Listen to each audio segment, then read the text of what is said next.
ప్రియమైన ప్రియ సహోదరి సహోదరులందరికీ కూడా మహాదేవుడు లోకరక్షకుడైన ప్రభువైన యేసుక్రీస్తు నామములో నా యొక్క శుభవందనాలు తెలియజేస్తున్నాను. ప్రియమైన వాళ్ళ గతించిన దినాలలో అపోస్తలుల బోధాక్రమం గురించి కొన్ని మాటలు మనం విన్నాం. దాని గురించి మళ్ళీ నేను కొన్ని విషయాలు మాట్లాడాలని తలంచున్నాను. దయతో ప్రతి వారు కూడా ఈ మాటలు శ్రద్ధగా వినాలని, ఈ రానున్న దినాల్లో కలిపి చేరుబడి బోధల నుంచి మనం విడుదల పొంది ప్రభువైన యేసుక్రీస్తు మనకి ఏ బోధ అయితే అనుగ్రహించి ఉన్నారో దాన్ని బట్టి మనం ముందు కొనసాగాలని మిమ్మల్ని అందరినీ కూడా ప్రేమతో వేడుకుంటూ ఉన్నాం. ఈ అపోస్తలుల బోధాక్రమము అనేది మనం చూసినట్లయితే ఇది ఏ ఒక్క సంఘ బోధ మాత్రం కాదు. ఈ లోకంలో ఒక్కొక్క సంఘానికి ఒక్కొక్క బోధ ఉంది. కానీ ఈ అపోస్తలుల బోధాక్రమం అనేది ఒక సంఘానికి సంబంధించింది కాదు.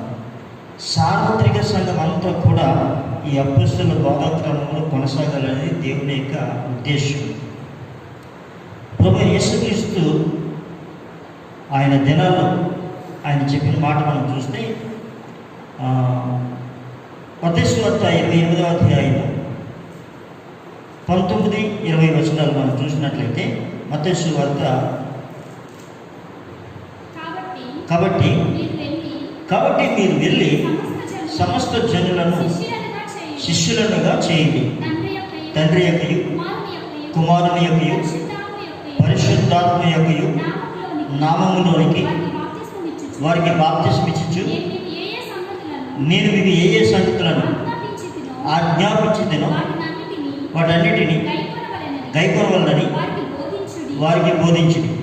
ఇదిగో యుగ సమాప్తి వరకు సదాకాలం మీతో కూడా ఉన్నానని వారితో చెప్పారు. ప్రజలలో చిన్న ప్రార్థన. సర్వశక్తివంతుడైన దేవా, నీకు వందనాలు స్తోత్రాలు చెల్లిస్తున్నాము. ఈ ప్రపంచ మానవాళి ఏ ఒక్కరూ నశించి నరకానికి వెళ్ళకుండా ఉన్నడు కొరకు ప్రతి మనిషిని రక్షించడానికి పరలోకంలో నుంచి భూమి మీదకి వచ్చి మా కొరకు రక్త మాంసములు ధరించిన దేవుడా, నీకు వందనాలు చెల్లిస్తున్నాం.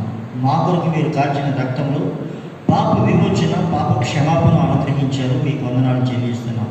దైవమా, ఇదిగో ఎవరైతే మీ రక్తంలో కడగబడతారో, ఎవరైతే ప్రభువా నేను పాపినని చెప్తారో, అలా చెప్పి మీ మార్గంలో ఎవరైతే జీవిస్తారో వారు పరలోక రాజ్యానికి అర్హులని చెప్పిన దేవా, నీకు వందనాలు చెల్లిస్తూ ఈ గొప్ప రక్షణ ఉచితంగా మీరు మాకు అనుగ్రహించారు.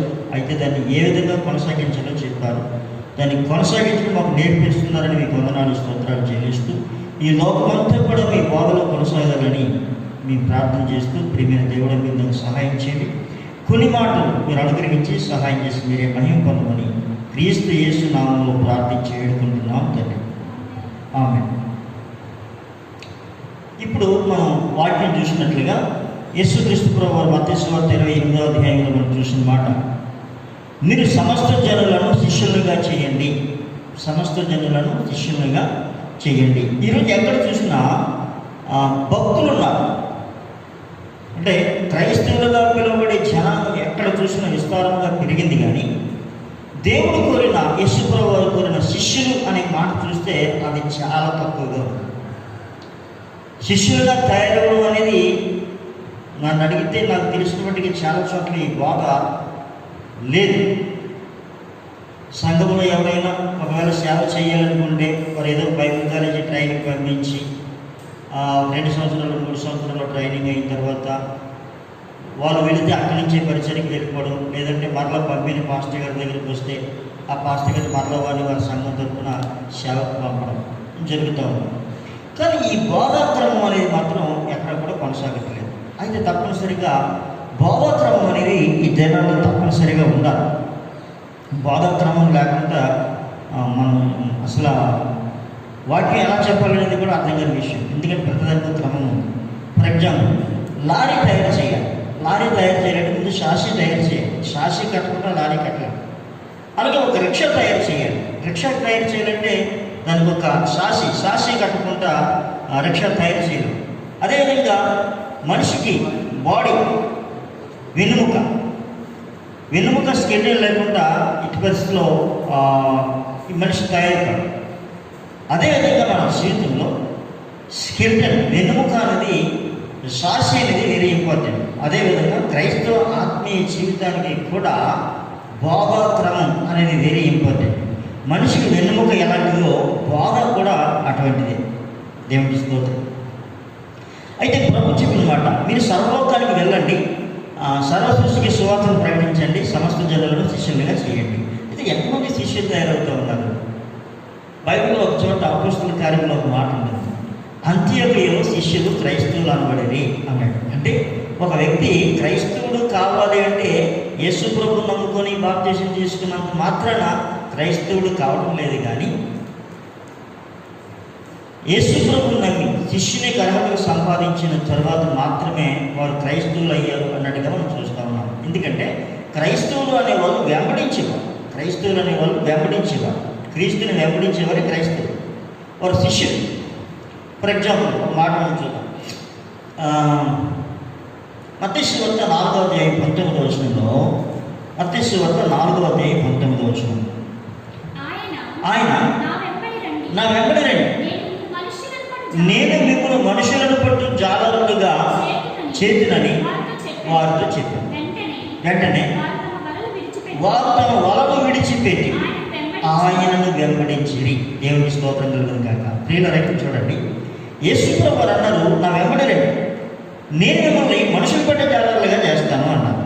అంటే అంతవరకు వాళ్ళు చేపలు పట్టే జాలరు, వారు జీవనోపాధి విషయమై కొత్త పోషణార్థమై వారు జాలవృత్తి చేస్తున్నారు. కానీ ప్రభు చెప్పే మాట ఏంటంటే, నేను మిమ్మల్ని మనుషులు పట్టే జాలరులుగా చేస్తాను. దేవుని స్తోత్రం. మీరు ఎంతవరకు చేస్తున్న పని క్షయమైంది, కానీ అక్షయమైన దానిని నేను మీకు తెలియజేస్తాను అని ప్రభు చెప్పి నా వెంబడి రండి అని చెప్పగానే వారు తమకు ఏవైతే కలిగి ఉన్నాయో అవన్నీ కూడా విడిచిపెట్టేసి యేసు ప్రభువును వెంబడించినట్టుగా మనం చూస్తూ ఉన్నాం. దేవుని స్తోత్రం కలుగును గాక. అంటే ఒక వ్యక్తి దేవుని పరిచర్య చేయాలన్నా, ఒక వ్యక్తి శిష్యుడు కావాలన్నా మొట్టమొదట తనకు కలిగినవన్నీ కూడా విడిచిపెట్టడం అనేది ప్రాముఖ్యం. దేవుని స్తోత్రం. ఈరోజు ఏ ఒక్కరు కూడా విడిచిపెట్టేవారు కనబడట్లేదు. దేవునికి స్తోత్రం కలుగును గాక. యేసు ప్రభు నమ్ముకుంటే నాకు ఏమొస్తుందని ఆలోచించే వాళ్ళు ఉన్నారు తప్ప యేసు ప్రభు కొరకు ఏమి విడవాలి అని ఆలోచించేవారు లేరు. అయితే ప్రియమైన సహోదరి సహోదరులరా, తప్పనిసరిగా యేసుని ఎరిగిన మనం సమస్తాన్ని విడిచిపెట్టాలి. ఎందుకంటే బైబిల్ సెలవిస్తూ ఉంది, లూకా సువార్త 14వ అధ్యాయం 33వ వచనంలో మనం చూస్తే, ఆ ప్రకారమే మీలో తనకు కలిగినదంతా విడిచిపెట్టిన వాడు నా శిష్యుడు కానేరడు. దేవుని స్తోత్రం కలుగును గాక. ఒకడు ప్రభు సేవ చేయాలంటే, ఒక వ్యక్తి శిష్యుడిగా మారాలి అంటే, క్రీస్తు శిష్యుడిగా మారాలంటే తనకు కలిగినదంతా విడిచిపెట్టాలి. అలా విడిచిపెట్టిన వాడే శిష్యుడు కాగలడు. ఏం విడిచిపెట్టాలి? తనకు కలిగింది. ఏం కలిగి ఉంది? ఇక్కడ పేతురు గారు అడుగుతూ ఉన్నారు, ప్రభు ఇదిగో నీ గురించి నేను సమస్తాన్ని విడిచిపెట్టాను అని చెప్పాడు. అప్పుడు ప్రభు కూడా దానికి సమాధానం చెప్పారు, పేతురు నా కొరకు నువ్వేమైతే విడిచిపెట్టావో అవన్నీ కూడా మళ్ళీ నీకు అనుగ్రహిస్తానని చెప్పి దానికి ఒక మాట చెప్తున్నారు ఆయన మార్కు సువార్తలో. మార్కు సువార్త 10వ అధ్యాయము 29వ వచనం చూద్దాం. అందుకు యేసు ఇట్లనెను, నా నిమిత్తము సువార్త నిమిత్తమును ఇంటినైనను, అన్నదమ్ములనైనను, అక్క చెల్లెళ్ళనైనను, తల్లిదండ్రులైనను, పిల్లలనైనను, భూములనైనను విడిచిన వాడు ఇప్పుడు ఇహమందు హింసలతో పాటు నూరంతలుగా ఇండ్లను, అన్నదమ్ములను, అక్క చెల్లెళ్ళను, తల్లులను, పిల్లలను, భూములను రాబోవు లోకమందు నిత్య జీవము పొందునని మీతో నిశ్చయముగా చెప్పుచున్నానని దేవుని స్తోత్రం కలుగుగాక. ప్రియులరా, నా నిమిత్తము సువార్త నిమిత్తము అని స్టార్ట్ చేశారు ప్రభు. యేసు ప్రభు నిమిత్తము సువార్త నిమిత్తము ఏమైతే విడిచిపెడతామో విడిచిన వాడు అని చెప్పి ఇహమందు హింసలతో పాటు మొట్టమొదట యేసు ప్రభు కొరకు సమస్తము విడిచిపెట్టిన వాడికి వచ్చే మొట్టమొదటి బహుమానం ఏమిటంటే హింస. లాభం కాదండి, హింస. అది తన కుటుంబం నుంచే కావచ్చు. దేవునికి స్తోత్రం కలుగును గాక. హల్లెలూయా, హల్లెలూయా. ఒక ఆయన అబ్రహాం అనే ఒక సినిమా తీయడం జరిగింది. ఇంగ్లీష్ మూవీ, తెలుగులో కూడా డబ్బింగ్ చేశారు. మొట్టమొదట మన పితృడైన అబ్రహాం గారు ఆయన జీవితంలో ఎలా ప్రారంభమైంది అనేది ఆదికాండం 12వ అధ్యాయంలో మనం చూస్తాం. ఈ ఆదికాండం 12వ అధ్యాయంలో మనం ఏదైతే చదువుతూ ఉన్నామో దాన్ని పిక్చరైజ్ చేశాడు ఒక ఆయన, చాలా ఆత్మీయంగా చేశాడు. మనము ఆదికాండం 12వ అధ్యాయం చూసినప్పుడు ఒకసారి మాట చదువుమా. ఆదికాండం 12వ అధ్యాయంలో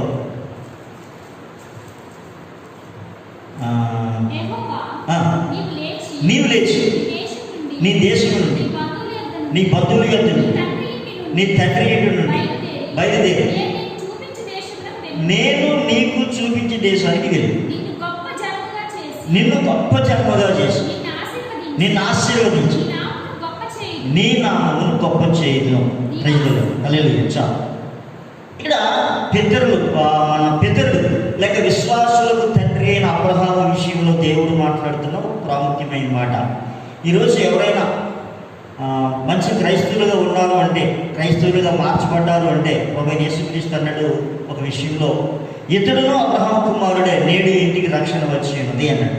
అంటే ఒక వ్యక్తి అబ్రహాము కుమారుడిగా మార్చబడాలి అంటే అబ్రహాము ఏ విధంగా ప్రభువును అంగీకరించాడో మనం కూడా అదే విధంగా అంగీకరించాలి. అబ్రహాము ఎలా అంగీకరించాడు? దేవుని మాట నమ్మాడు ఆయన. దేవునికి స్తోత్రం కలుగును గాక.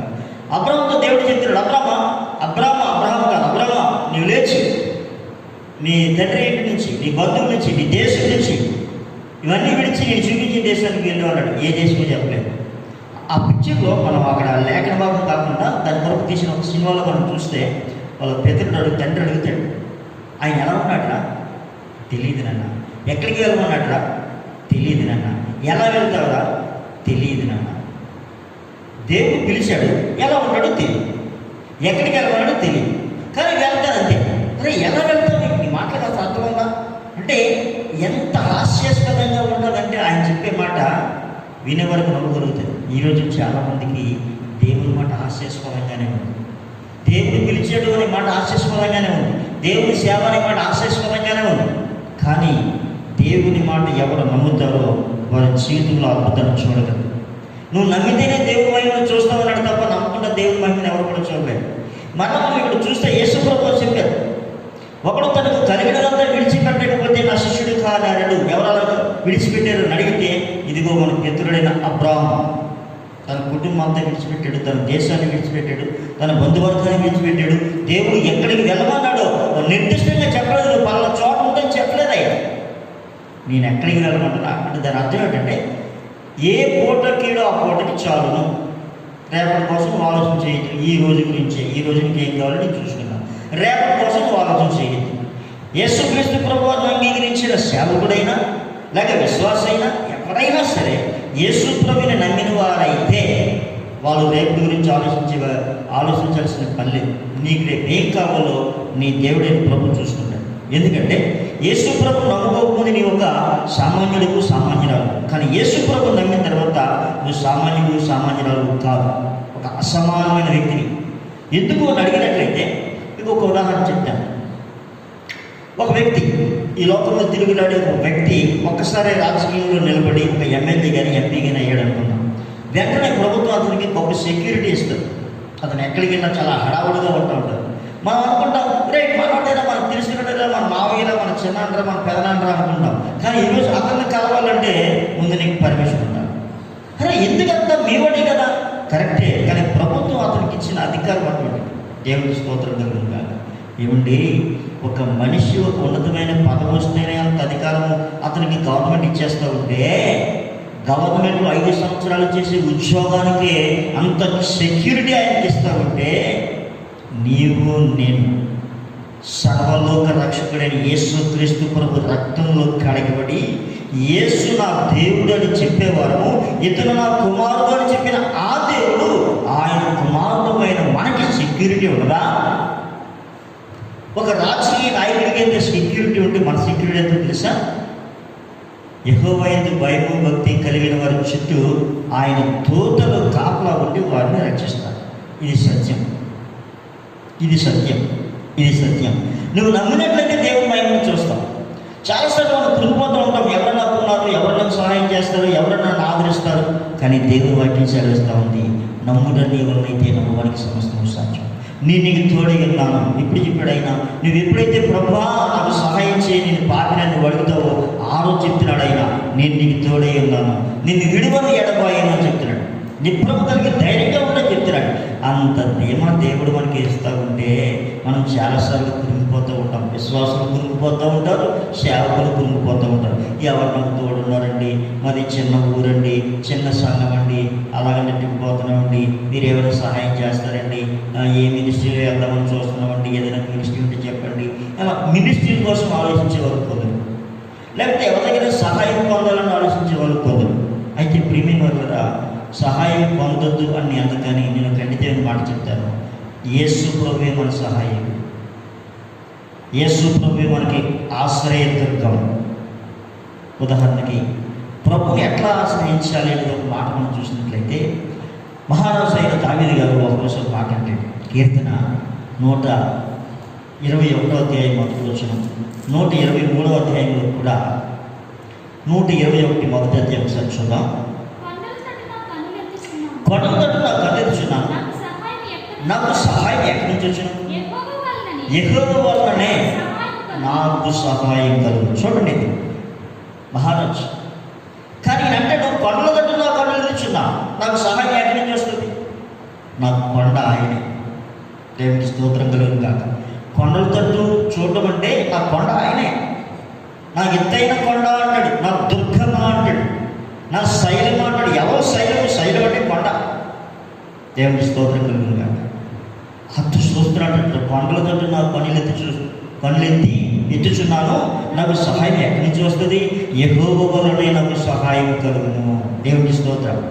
కొన్నిసార్లు కొందరికి అర్థం కాదు, కాళ్ళు పెట్టి దేవుడు అంటే ఎట్లా కుదురుతుందని నేను అడిగేవాళ్ళు ఉన్నారు. అయితే ఇక్కడ మరొక విషయం చూస్తే, ఎలా ఆశ్రయించాలంటే 123వ కీర్తనలో అంటాడు ఆయన, ఆకాశమందు ఆశీనుడైన వాడా, నీ తట్టు నాకు కన్నెత్తుచున్నాను.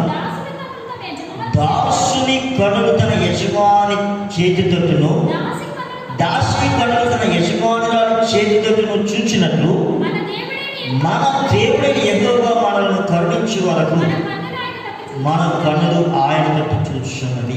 దేవునికి స్తోత్రం కలుగును. హల్లెలూయా. ప్రియులారా, నేను యేసుక్రీస్తు ప్రభువుని అంగీకరించడానికి ముందు నా చిన్నతనంలో జరిగిన ఒక సందర్భం. నేను టైటిల్ నేర్చుకుంటూ ఉండేవాడిని. ఎప్పటిలాగే ఆదివారం సాయంత్రం అయ్యేది. ప్రతి ఆదివారం సాయంత్రం నేను సినిమాకి వెళ్ళేవాళ్ళం. ఆ సినిమాకి వెళ్ళేటప్పుడు మా గురువు గారు నాకు డబ్బులు ఇవ్వాలి. 2 గంటల నుంచి షాప్లో ఉండేవాళ్ళం. నా చూపంతా రోడ్డు మీద ఉండేది. ఎక్కడికో వెళ్ళారు ఆయన, లేకపోతే లోపల నుంచి ఇంట్లో నుంచి బయటకు రావాలి. ఆయన వస్తూ ఉంటే చూస్తాం, ఎప్పుడు వస్తారా. రావడం అంతా ఒక ఎత్తు అయితే, ఆయన పిలిచి ఇప్పుడు పిలుస్తాడా, ప్రసాదాన్ని ఎప్పుడు పిలుస్తాడా? ఎందుకంటే నా చేతులు నా చూపంతా ఆయనతోనే ఉండేది. ఎందుకంటే ఆయన నాకు ఎంత ఇస్తాడు, వీడు సినిమాకి వెళ్ళడానికి ఇచ్చేటప్పుడు ఆయన జేబులో చేయి పెడుతూ ఉంటే ఎంత ఇస్తాడు ఆశ. దేవునికి స్తోత్రం. ఎందుకంటే నేను దాసుని, నేను తప్పనిసరిగా నా యజమాని చేతితో చూడాలి. అంటే ఒక దాసుని పడే ఆ ఆరాటం ఎట్లా ఉంటుంది అనేది నేను అనుభవించాను. దేవునికి స్తోత్రం కలుగును కాక. అదేవిధంగా అంటాడు, దాసి తన యజమానురాలు చేతితోటి చూచినట్లు. పూర్వం ఇంట్లో పని మనిషి ఉన్నప్పుడు ఆ పని మనిషి అమ్మగారు నేను వెళ్తున్నాను అనేది, మళ్ళీ అమ్మగారు నేను వెళ్తున్నాను, వెళ్ళు. కారణం ఏంటంటే రాత్రి ఉండిపోయిన కూరలేని అమ్మగారు ఇస్తారేమో ఆశ. అంటే దాసి అయినా దాసుడైనా యజమానురాలు యొక్క ప్రాప్తి కోసం కనిపెట్టిన వాళ్ళు చాలా ఆశతో చూస్తారు. ఎందుకంటే యజమాని తప్ప ఇంకెవరు మాకు సహాయం చేస్తారు. ఆ దాసుడు ఏ విధంగా ఉన్నారో మనం కూడా మన ప్రభు అయిన దేవుడి తట్టు ఆశతో, యజమానురాలు యొక్క దాసి ఎట్లా చూస్తూ ఉందో, యజమానికి చేతితట్టు దాసుడు ఎట్లా చూస్తూ ఉన్నాడో, మన దేవుడైన ప్రభు మనం కరుణించే వరకు మనం ఆయన తట్టు చూడాలి. ప్రతి దైవజనుడు కూడా దేవుని తట్టు చూడడం నేర్చుకోవాలి. ఇది మానేసి ఈరోజు ఎవరు నాకు సహాయం చేస్తారని లోకంలో ఉన్నవారు నాకు చూస్తూ ఉన్నారు. నా ప్రియ సహోదరులారా, బైబిల్ గ్రంథం ఒక మాట సెలవిస్తూ ఉంది, ఐగుప్తు నీడను శరణొచ్చుట వలన నీకు సిగ్గు కలుగును. ఐగుప్తు అది ఎట్టి పరిస్థితుల్లో మనకు సహాయం చేయి. ఐగుప్తు వలన కలుగు బలము, చదవండి, ఫరో వలన కలుగు బలము అవమానకరము. యెషయా గ్రంథం 35 చూస్తూ ఉన్నాం, పరలోకం కలిగే ఫలము మీకు అవమానం. కనుక లోకంలో ఏది మనకి సహాయం కాదు, మన సహాయము ప్రభు నుంచి మాత్రమే కలగాలి. దేవునికి స్తోత్రం. ఎవరైతే ఈ అపోస్తలుల బోధక్రమంలో ఉంటారో అట్టి వారు తప్పనిసరిగా ఏదైనా ప్రభు దగ్గర నుంచి మొదలు నేర్చుకుంటారు. ఎందుకంటే అపోస్తలుల బోధక్రమంలో మొట్టమొదట ఉన్నది విశ్వాసం. ఆ విశ్వాసంలో వాళ్ళు స్థిరపడిపోతారు. ఇటువంటి చోటు దేవునికి స్తోత్రం కలుగుతుంది. హల్లెలూయా, హల్లెలూయా. ఎప్పుడైతే వారు ఆ విధంగా స్థిరపడతారో, ఎప్పుడైతే ప్రభువుని ఆశ్రయించే విశ్వాసం వారి జీవితంలో ఉన్నదో, వారు ఇతరులకు చెప్పేవారిగా మారిపోతారు. కారణం ఏంటంటే వారు అనుభవించిందని చెప్తారు. చాలామంది చదివిందని చెప్తారు. చదివింది చెప్పకపోతే గొప్పతనం కాదు, అనుభవించి చెప్పాలి. గత రాత్రి నేను మధ్యాహ్నం దేవుని వాక్యం చెప్తామని చెప్పి నేను కొన్ని కారణాలు చెప్పలేకపోయాను. ప్రభు ప్రేరేపణ ఉంది కానీ చెప్పలేకపోయాను. తర్వాత నాకు ఒక భయంకరమైన బలహీనత వచ్చింది. ఏంట్రా బలహీనత అంటే, ఈ పళ్ళు భయంకరమైన సరుకు. ఎంత ఓర్చుకున్నామన్నా ఓర్చుకోలేనంత భయంకరమైన సరుకు. సరే, ఇంకా నేను ఏమి చేయలేక పడుకుని పోయాను. అరగంట, గంటన్నర తగ్గట్లేదు, పెరిగిపోతాము. ఆకలేస్తూ ఉంది, భోజనం చేయాల్సిన పరిస్థితి. కానీ భోజనం చేయడం, నీళ్లు కూడా తాగలేని పరిస్థితి. కారణం ఏంటంటే, నీళ్లు అందులో పడితే పరిస్థితి ఎలా ఉంటుందంటే చాలా భయంకరం. నేను ఎక్కువగా వేడి నీళ్ళు తాగుతాను. వేడి నీళ్ళు తాగడానికి కూడా ఆ సమయంలో భయంకరంగా ఉన్న పరిస్థితి. ఇంకా కూలింగ్ అంటే చెప్పలేని పరిస్థితి. అయితే అటువంటి సమయంలో నా భార్య, అదేవిధంగా నా దగ్గర ఉన్న బాబు స్టీఫెన్, వీళ్ళు కలిసి ప్రార్థన చేస్తూ ఉన్నారు. ప్రభా నాకు సహాయాన్ని, పాస్టర్ గారిని స్వస్థపరచని ప్రభావం ప్రార్థన చేస్తూ ఉన్నాను, ఆరాధన చేస్తూ ఉన్నాను. దేవుడు ప్రార్థన చేస్తూ ఉన్నా, నేను కూడా ఏకీవేస్తూ ఉన్నాను. ఒకసారి నవ్వుకుంటూ ఉన్నాను, అవును ప్రభా, నువ్వు తప్ప ఎవరు సహాయం చేస్తావు. అయితే స్వస్థ వస్తుందో నాకు తెలుసు, కానీ అప్పుడు వస్తుందని అనుకోలేదు. నైట్ ఎప్పుడో దేవుడు స్వస్థపరుస్తాడు అంటే కొన్నిసార్లు వెంటనే స్వస్థపరుస్తాడు. ఎన్నోసార్లు చూసాం, కీర్తన భాగం చదివించాను, విన్నాను. కానీ అద్భుతం ఏంటంటే, ఈ ప్రార్థన అయిపోయిన 10 నిమిషాలలో నేను మామూలుగా అన్నం తినగలిగినంత స్వస్థత, మామూలుగా నీళ్లు తాగగలిగినంత స్వస్థత. ఇదే 12కి ఎంతోమందిని చూస్తాం, ఎన్నెన్నో రోజులు బాధపడుతూ ఉన్నాం. కానీ ఇంత భయంకరమైన నొప్పి నుంచి ప్రభువుని ఆశ్రయించినప్పుడు, ప్రభు తట్టు చూచినప్పుడు, ప్రభు నువ్వు సముద్రాన్ని పాయలు చేసేవాడు అనే మాట నేను చదివించాను. వింటూ ఉన్నప్పుడు, సముద్రాన్ని పాయలు చేసిన నీకు అసాధ్యమైంది ఏముంది? 40 సంవత్సరాలు ఇశ్రాయేలుని పోషించిన నీకు అసాధ్యమైంది ఏముంది? అంటే ఎట్లా బాధ వస్తూ ఉందంటే, వాటిని వినడం ద్వారా బలం కలుగుతూ ఉంది. దేవునికి స్తోత్రం కలుగుతుంది కాక.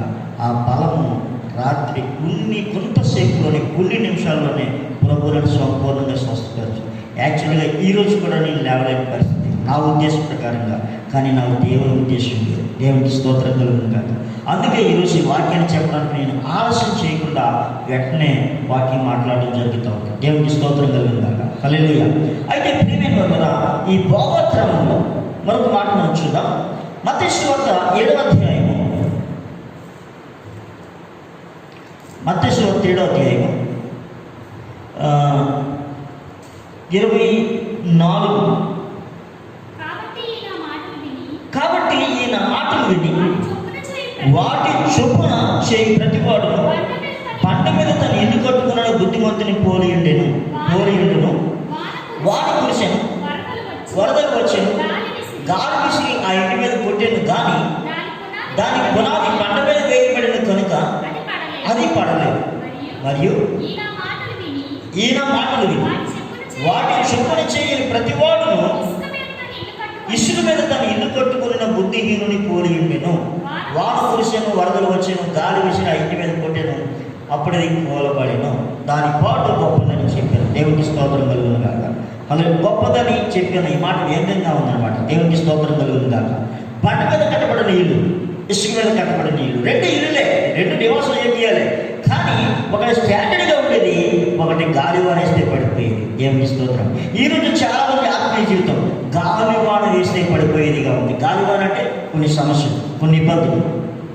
ఈ మధ్యకాలంలో కొందరు మహానుభావులు అంటూ ఉన్నారు, ఇదిగో వారిని మరలా మేము హిందువులుగా మార్చేశాం, వారు హిందువులుగా తయారు చేశాం, వారు తిరిగి క్రైస్తవులోకి వెళ్ళారు, మరలా తిరిగి వచ్చేసారు, వారి హిందువులుగా మేము మార్చేశామని చెప్పి వారు భుజాలు ఎగరేస్తూ ఉన్నారు. దేవునికి స్తోత్రం. ఇటువంటి వాడు క్రైస్తవుడిగా ఉన్న ఒకటే, హిందువుడిగా ఉన్న ఒకటే. ఎందుకంటే దేవుని వాక్య ప్రకారంగా జీవించలేని వాడు ఎవడైనా, వాడు వచ్చినా ఒకటే, రాపోయినా ఒకటే. క్రైస్తవం అనేది బహుమానం కొరకు వచ్చింది కాదు. చాలామంది అంటారు క్రైస్తవులు మతం పుచ్చుకుంటే డబ్బులు ఇస్తున్నారు, డబ్బులు ఇచ్చి మతం మారుస్తున్నారు అంటారు. అయితే ప్రియమైన వల్ల మీకు ఒక మాట చెప్తా ఉన్నాను. డబ్బులు తీసుకుని మతం మారిన వాడు ఎవడైనా ఉంటే వాడంత పనికిమాలోని ప్రపంచంలో ఎవడో ఉండడు. రెండవది, డబ్బులు ఇచ్చి మతం మార్చాడు అంటే అంత పనికిమాలిన పాస్టర్ గారు ఇంకొకడు ఉండడు. మూడో విషయం, అసలు మతము అనేది బైబిల్లో ఉందా అని అడిగినట్లయితే మతానికి బైబిల్కి ఏ సంబంధం లేదు. కనుక మీ మతంలో మార్చుకుంటా ఉన్నారు, మతం పుచ్చుకున్నాడు, మతంలో మారిపోయాడు, మతంలో దిగిపోతూ ఉన్నారు అని మతోన్మాదులు మాట్లాడినట్లయితే నేనంటాను, బైబిల్ అంటూ ఉంది, ఒకరిని మీ మతంలో కలుపుకోవడానికి భూమిని సముద్రాన్ని చుట్టి వస్తూ ఉన్నారు అన్నాడు యేసుప్రభువు గారు. వాడు కలిసిన తర్వాత వాడిని రెండంతలుగా నరకపాత్రలుగా చేస్తూ ఉన్నారు అన్నాడు యేసుప్రభువు గారు. అంటే ఒకడు మతం మారడం ద్వారా ఏ ఉపయోగం లేదు. బైబిల్ మతం గురించి బోధించదు. కేవలం భయం. సువార్త ప్రకటిస్తూ ఉంటే భయపడిపోతా ఉన్నారు లోకంలో, వీరు మారిపోతారేమో. నీకు అంత భయం ఎందుకు? వాడు సువార్త వింటూ ఉన్నాడు, నీకు ఎందుకు భయం? అంటే నీకు సత్తా లేదా? నీ మతంలో నిలబెట్టుకోండి. ఒక మతం ఉంటే నీ మతంలో వాడి స్టాండర్డ్ గురించి సత్తా నీకు లేదా? యేసుప్రభువు గారు మతాన్ని బోధించడానికి రాలేదు, మార్గాన్ని బోధించడానికి వచ్చారు. యేసుప్రభువు గారు చెదరైన హృదయాలను ఆదరించడానికి వచ్చారు. ఈరోజు చాలామంది ఆదరణ లేకుండా ఉన్నారు, దిక్కులేని వారుగా ఉన్నారు, మా బ్రతికింతేనా అనేది వారుగా ఉన్నారు, ప్రేమ లేక అనేక ఆత్మహత్య చేసుకుంటున్నారు. కానీ నా దేవుడు ప్రేమమయుడై ఉన్నాడు. ఇంకొక మాట చెప్పిన మీకు, నా దేవుడు అన్నాను నేను. అసలు విషయం మనం ఆలోచన చేస్తే చాలామంది అంటారు బైబిల్ దేవుడు అంటారు. రే పిచ్చోళ్ళరా, బైబిల్ దేవుడు ఏంట్రా? నీకొక దేవుడు, నాకొక దేవుడు ఏంటి? మనందరికీ ఒకడే దేవుడు, మనందరికీ ఒకడే దేవుడు. ఈ సర్వలోకాన్ని కలుగు చేసిన దేవుడు ఒకడే. ఆయన ఎలా ఉంటాడు ఎవడో ఎప్పుడు చూడలేదు. గెడ్డాలు, గిరజాల చెట్టు, దిక్కుమాలుకుంటాం కాదు. నా యేసు 10,000లో అతి కాంక్షణీయుడు, అతి సుందరుడు. అయితే ఆ సుందర రూపం నీ కోసం, నా కోసం సురూపమైన సొగసైన లేనివాడిగా మార్చబడింది. ఎందుకు తెలుసా? నీకు నాకు శాంతినివ్వడానికి, నీకు నాకు స్వస్థతనివ్వడానికి. నీవు నేను చేసిన పాపాన్ని ఆయన భరించి మన అందరినీ విముక్తులుగా ఆయన చేయకపోతే ఈ ప్రపంచానికి రక్షణ లేదు. కనుక బైబిల్ దేవుడు అనే పిచ్చోళ్ళారా, బైబిల్ దేవుడు కాదు, ఒకే ఒక దేవుడు, ఒకే ఒక్క దేవుడు, సర్వలోకానికి సృష్టికర్త, ఈ ప్రపంచాన్ని కలుగు చేసిన దేవుడు ఒక్కడే. ఆ దేవుని మార్గాన్ని మనకు చూపించడానికి మనుషుడిగా యేసుక్రీస్తుగా ఈ లోకానికి వచ్చారు యేసుప్రభువు గారు. ఆయన ఎట్లా ఉంటాడో, దేవుడు ఎట్లా ఉంటాడో నీకు తెలియాలంటే యేసుప్రభుని చూసి తెలుసుకోవాలంతే. దేవుని ప్రేమ ఎట్లా ఉంటుందంటే యేసుని చూసి తెలుసుకోవాలంతే. సహనం ఎట్లా ఉంటుంది యేసుని చూసి తెలుసుకోవాలంతే. మాదిరి అనేది యేసుప్రభుని చూసి తెలుసుకోవాలి. నేనే మార్గం ఉన్నాడు. ఒక మనిషి పరలోకానికి వెళ్ళాలంటే పరలోకానికి మార్గం యేసుప్రభు. నేనే మార్గం, సత్యం, జీవం, నా ద్వారా తప్ప ఇంకెప్పుడు పరలోకించాలి, నా ద్వారా తప్ప. ఛాలెంజ్ లేదు. నేను ఈ మతం నుండి వెళ్తానండి అంటే ఇది ఎట్లా ప్రయాణం చేసినా ఆ మార్గంలోకి వెళ్ళాలంటే ఏసే మార్గం. ఇది సత్యం, వేద సత్యం, మహానుభావులు చెప్పిన సత్యం. దేవునికి స్తోత్రం కలుగుతాక. మళ్ళీ నేను బాబు ఎంతైతే 3 నిమిషాలు ఉన్నా, 30 నిమిషాలు అయిందా? సరే, నేను ఇంకొక 5 నిమిషాలు పంపిస్తాను. దేవునికి స్తోత్రం కలుగుతాక. హల్లెలూయా. మీరు ప్రియులరా మీ గురించి, ఎందుకంటే చాలామంది ఎక్కువ చూస్తే బిజీ షెడ్యూల్ కదా అలసిపోతారని చెప్పి టైం ముగించేద్దామని. దేవునికి స్తోత్రం. మరలా చెప్తున్నాను, ఈ భోగక్రమంలో బండ మీద కట్టిన ఇల్లు, ఇసుకలో కట్టిన ఇల్లు, 2 ఇల్లు మనం చూస్తాను. ప్రతి క్రైస్తవుడు కూడా బండ మీద కట్టబడాలి. ఒకవేళ నువ్వు బండ మీదే కట్టబడినట్లయితే, నువ్వు బండ మీదే నీ సంఘాన్ని కడుతున్నట్లయితే, ఏ పాస్టర్ గారైనా సంఘాన్ని బండ మీదే కడుతున్నట్లయితే, నీవు బండ మీద ఉండి సంఘాన్ని కూడా బండ మీదే కడుతున్నట్లయితే మా సంఘాన్ని ఆ పాస్టర్ గారు తీసుకెళ్ళిపోతారని, ఈ పాస్టర్ గారు తీసుకెళ్ళిపోతారని నువ్వు భయపడక్కర్లేదు. ఎన్ని తప్పుడు బోధలు వచ్చినా నువ్వు సంఘాన్ని సరైన రీతిలో కట్టగలిగితే నీ సంఘం ఎక్కడికి పరిగెట్టదు. ఎందుకంటే సంఘం నీదిగా కాకుండా అది దేవుడి సంఘంగా నువ్వు గౌరవించినట్లయితే ఆ సంఘం ఎక్కడికి పరిగెట్టదు. ఎందుకో తెలుసా? సంఘానికి గొర్రెలకు కావాల్సిన ఆహారం నువ్వు ఎప్పుడైతే ఇస్తా ఉన్నావో బయటికి వెళ్తాయి. పంచపక్షి పరమాణాలు నువ్వు విడితే ఎక్కడ చారు మెతుకులకి ఎందుకు పరిగెడుతుంది? అది పాస్టర్ గారికి అర్థం కావట్లేదు. చాలామంది భయపడిపోతూ ఉన్నారు. అక్కడికి వెళ్ళిపోతారు, ఇక్కడికి వెళ్ళిపోతారు, ఎక్కడికి వెళ్ళరు. ఈరోజు చాలామంది ఒక సంఘం మీద ఉన్నారు, 7 వారాల చర్చ్, అక్కడికి పోతూ ఉన్నారు. వాళ్ళకి ఏం లేదు, రక్షణ లేదు. వాళ్ళు ఇలాంటి వాళ్ళు పోతారు. వాళ్ళు ఉన్న ఒకటే, వెళ్ళిపోయిన ఒకటే. ఎందుకంటే వాళ్ళు మతానుసారం, నిజమే, వాళ్ళ మతానుసారంగానే ఉన్నారు. క్రైస్తవ మతం అంటారు కదా లోకం, అలా మతంలో ఉన్నారు. వాళ్ళ వల్ల యేసుప్రభుకు ఉపయోగం లేదు. యేసుప్రభు దగ్గర ఉన్న వాళ్ళు మార్గంలో ప్రయాణించే వాళ్ళకి కావాలి. అలా మార్గంలో ప్రయాణించే వాళ్ళు తమను తాము ఉపేక్షించుకొని, చూడండి బైబిల్లో ఆ మాట, మత్తయి సువార్త 10వ అధ్యాయము, మత్తయి సువార్త 10వ అధ్యాయము 38వ మాట, తన సిలువ ఎత్తుకొని నన్ను వెంబడింపని వాడు నాకు పాత్రుడు కాడు. తన ప్రాణం దక్కించుకుని వాడు దాన్ని పోగొట్టుకును, కానీ నా నిమిత్తము తన ప్రాణం పోగొట్టుకునేవాడు దాన్ని దక్కించుకును. దేవునికి స్తోత్రం కలుగును కాక. ఇక్కడ వాక్యం మనం చూస్తే, తన సిలువను ఎత్తుకుని నన్ను వెంబడింపని వాడు నాకు పాత్రుడు కాడు. క్రైస్తవుడిగా ఉన్న ప్రతివాడు కూడా, శిష్యుడిగా మారిన ప్రతివాడు కూడా తన సిలువను ఎత్తుకొని యేసు ప్రభువారిని వెంబడించాడు. మరణానికి భయపడ్డా వాడు యేసు ప్రభువుకు అక్కర్లేదు. యేసు ప్రభు కావాలనుకున్నాడా వాడు చావచ్చు, చంపబడచ్చు, అయినా పర్లేదు. మరణమా ప్రభువా అంటే నరకం కావాలా, నువ్వు ఎలా బతికినా పర్లేదు. పరలోకం కావాలా, యేసు ప్రభువుని వెంబడించాడు. యేసు ప్రభువుని వెంబడించడం నేర్చుకున్నావా, అందరూ నీకు విరోధులు అవుతారు. ఎందుకంటే సత్యానికి అందరూ విరోధులే, సత్యదేవునికి అందరూ రాదు, సత్యానికి అందరూ విరోధులే. యేసు ప్రభు వారి ఇంట్లో వాళ్ళు కూడా యేసు ప్రభు విరోధులుగా ఉన్నారు. యేసు ప్రభు ఇంట్లో వాళ్ళే, నువ్వు గొప్ప కార్యాలు చేసేవాడైతే ఇళ్ళ పండుగలు గొప్ప కార్యాలు చేయొచ్చు కదా అని యేసు ప్రభు వారిని అంటూ ఉన్నారు. కానీ యేసు ప్రభు అంటాడు, నా సమయం ఇంకా రాలేదు. దేవునికి స్తోత్రం కలిగిన కాక. కనుక నా ప్రియ సహోదరి సహోదరులరా, మరొక మాట నేను చెప్పదలుచుకున్నాను. యేసుక్రీస్తు ప్రభువు నిన్న నేడు నిరంతరము ఏకరీతిగా ఉన్న దేవుడు, భూత వర్తమాన భవిష్యత్ కాలంలో ఉండే దేవుడు. ఈ వాక్యము 2000 సంవత్సరాల కిందట ఉన్న వారికి అవసరమే, 1000 సంవత్సరాల కిందట ఉన్న వారికి అవసరమే, ఈ తరానికి కూడా అవసరమే. ఏ తరంలో వారు చదివితే ఆ తరంలో వారికి ఈ వాక్యం ఇది నా కోసమే అన్నట్టుగా ఉంటుంది. కనుక నా ప్రియమైన సహోదరి సహోదరులారా, ఈ అపొస్తలుల బోధాక్రమంలో మనం తప్పనిసరిగా ముందుకు కొనసాగాలి. ఈ బోధాక్రమం అంటే చెప్పడానికి అసలు అది ఏమంటారు, ఉపోద్ఘాతమే సరిపోతుంది, కానీ ముందుకు వెళ్ళడానికి అవ్వట్లేదు. కనుక ఈ అపొస్తలుల బోధాక్రమంలో తప్పనిసరిగా మనకి విశ్వాసం ఉండాలి, మారు మనసు ఉండాలి, విశ్వాసం ఉండాలి, బాప్తిస్మం ఉండాలి. ఈ బాప్తిస్మము నీటి బాప్తిస్మం, తండ్రి కుమార్ పరిశుద్ధాత్మలో బాప్తిస్మం ఉండాలి. తర్వాత పరిశుద్ధాత్మ బాప్తిస్మం ఉండాలి. పరిశుద్ధాత్మ అంటే అది ఎవరు పెంతుకొస్తువులకండి, లేకపోతే ఆ సంఘానికంటే ఈ సంఘానికంటే చెప్పే పాస్టర్ గారు ఉన్నారు. ఎందుకంటే అందరి ద్రాక్ష పండు కురుపట్టారు. వారు పరిశుద్ధాత్మ పోగక, పొందలేక, పొందే పరిస్థితి రాక, పొందేవారిని చూసి ఏదో మాట్లాడుతున్నారు పిచ్చిగా అని ఆ పిచ్చిలో అయిపోయి ఉన్నారు.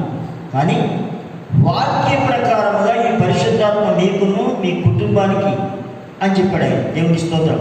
ఈ మాట మనం చూస్తే ఆ అపొస్తలుల కార్యములు 2వ అధ్యాయము 39ని మనం చూస్తే, ఈ వాగ్దానం పరిశుద్ధాత్మ అనే వాగ్దానం నీకును నీ పిల్లలకును దూరస్తులందరికీ, అనగా ప్రభువైన యేసుక్రీస్తు తన దగ్గరకు పిలిచిన వారందరూ కూడా పరిశుద్ధాత్మ పొందాలని దేవుడు ఖండితంగా చెప్పాడు. అపొస్తలుల బోధాక్రమంలో తప్పనిసరిగా నీకు మారు మనసు ఉండాలి.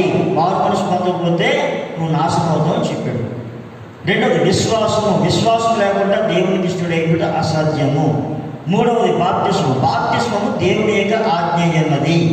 నాలుగోది పరిశుద్ధాత్మ బాప్తిజం. తప్పనిసరిగా నువ్వు పరిశుద్ధాత్మ పొందకపోతే నీ క్రైస్తవ్యానికి ప్రారంభమే లేదు. పరిశుద్ధాత్మ పొందిన తర్వాత ప్రారంభం. ఐదవది, నీవు ప్రత్యేకంగా ఉండాలి. ఈ లోకానికి నువ్వు ప్రత్యేకంగా ఉండాలి. మన పితరుడైన అబ్రహాము గారు ప్రత్యేకింపబడినట్లుగా నీవు ప్రత్యేకంగా ఉండాలి. తర్వాత ఏమిటంటే సమర్పణ. సమర్పణ అంటే బ్రతికితే క్రీస్తు, చావితే లాభము, పౌలు గారు చెప్పిన మాట. ఏడవది పరిపూర్ణత. నేను క్రీస్తుని పోలి నడుచుకున్న ప్రకారము మీరు నన్ను పోలి నడుచుకోనండి. ఈ 7 మెట్లు నువ్వు ఎక్కకుండా, ఈ భావక్రమము నీకు లేకుండా, ఈ విశ్వాసం కోసం నీకు తెలియకుండా, ఈ ప్రత్యేకత కోసం నీకు తెలియకుండా, ఈ సమర్పణ కోసం నీకు తెలియకుండా, ఈ పరిపూర్ణత కోసం నీకు తెలియకుండా ఎలా ముందుకెళ్తావు?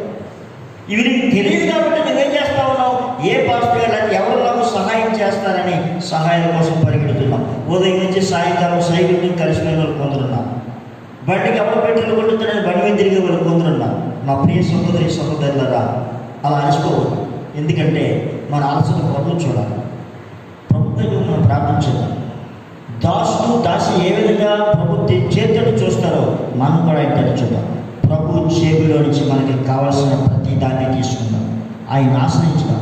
ఆయన ఏం చెప్పాడు చేద్దాం. మొదట నా నీతిని రాజ్యం వెతకండి, అప్పుడు అవన్నీ మీకు అనుగ్రహిస్తాను. ఏమిటి ఆయన నీతి, ఆయన రాజ్యం?